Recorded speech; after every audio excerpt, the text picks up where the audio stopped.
Prince Harry famously had a 4-book deal with Penguin Random House.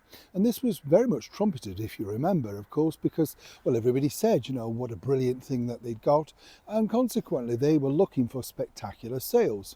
Now, as we look down a couple of years down the line, how spectacular were they? And were there bigger problems behind the scenes that, in fact, you don't know until now?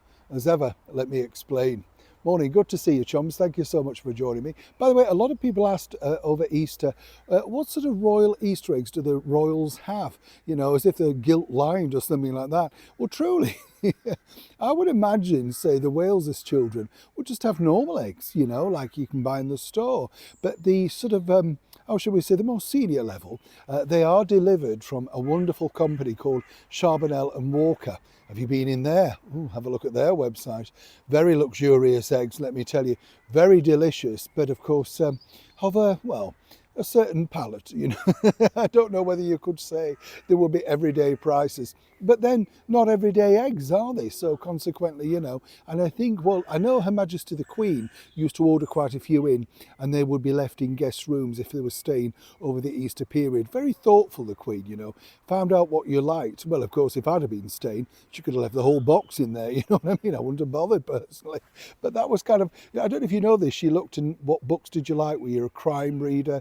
Did you like fiction? All that sort of very, very detailed when you went to stay with the royals. Nice to know, isn't it? Let's get back to your royal story of the day. Well, Spare is this thing, isn't it, that really has got Prince Harry into a lot of trouble, seemingly because, if you remember, he claimed that he flicked off the Taliban a little bit like chess pieces, and then apparently, according to him a while back later, or his team at least, he may have exaggerated the story. I bet Penguin Random House were thrilled with that, because consequently this was meant to be the story, the detailed story of his life, not the prince he was born, but the man he became. Clearly, he couldn't find the truth even at that point, some people might suggest.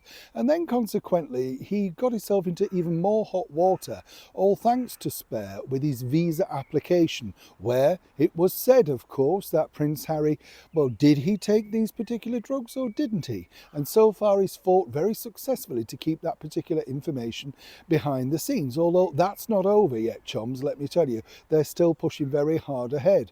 Now, I don't know where you stand on that, but of course I could understand that if you are, like you and I, just normal people, why should it be one rule for us and one rule for an ex-royal? But either way, that's the battle going on. But behind the scenes, as I said, there were supposed to be 4 more books, or 3 more books, should I say, in conclusion with Spare. So what's really gone wrong? Well, as you know, Meghan Markle managed to eke out something of a presence herself, all thanks to Harry's book deal with Penguin Random House, but they haven't come rushing back to her.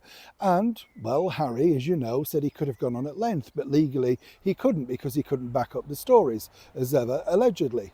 But what I found fascinating was, even at the 11th hour, nobody liked the title inside Penguin Random House of Spare.